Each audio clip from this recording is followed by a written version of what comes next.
Yay! My dear Crush, I told him, how is it that they didn't arrest you too? No, let me guess. They only hauled into Easterners. Either they decided that a Dragoon, even if a Tekla, didn't deserve prison, or they decided that a Tekla, even if a Dragoon, must be harmless. Am I right? What do you want? My wife back.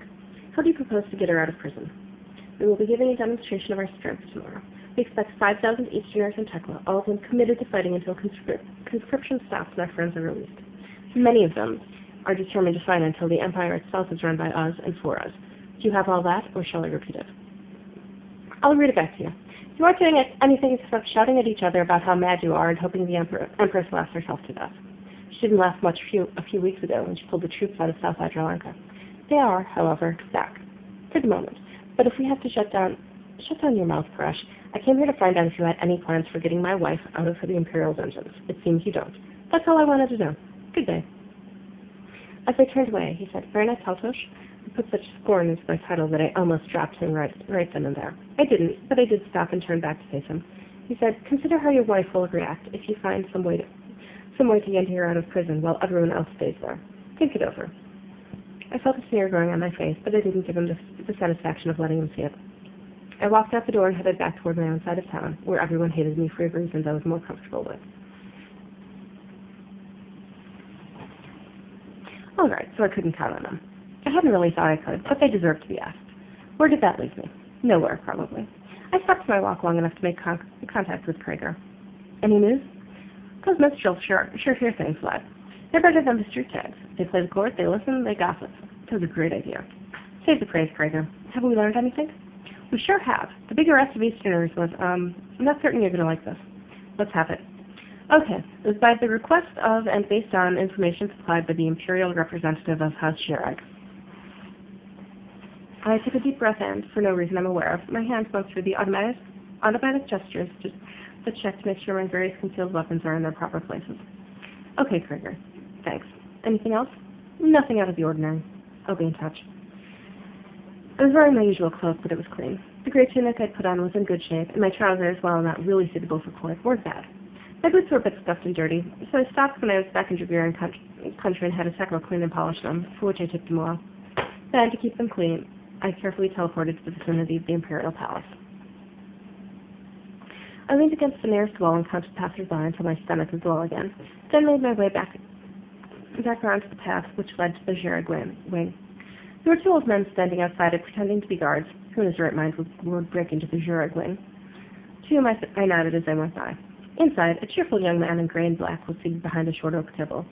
He asked my business. Count Softa, I said. Have you an appointment, my lord? Naturally. Very well. That door, up the stairs, all the way to the back. Quite. A pleasant afternoon, my lord. Yes. Every inch of a nobleman, that's what I am. The cheerful young man's identical twin was sitting behind the table's identical twin. He asked my business. The table remained mute. Count Softa, I said. Have you an appointment, my lord? No. What name shall I give? Baronet Taltosh. There's a bit of a twinge to his eyebrows, as if maybe he'd heard the name, but that was all. A moment, if you please, and he was silent for a few heartbeats. Then he said, You may go on, my lord. Thank you. There's a saying that goes, only a solo live in the palace, and it may be true. That is, if it were possible for a Sheriff to look like an Asolan, Softa did. His build was a bit chest-heavy, his face was regular, and the narrow forehead and peaked crown, and his movements were smooth and slow, and seemed practiced. No, he didn't really look like an Asola, but about as close as a Sheriff can come. His office had 4 comfortable-looking chairs and a view of the courtyard. Each chair had its own round, three-legged table on which the guest could set his drink, made from the bar at the far end of the room. All very nice and non-threatening it was. He motioned me to a seat. Baronet Taltosh. A pleasure. Drink? Canary and wine? Isola. That would be nice, I said.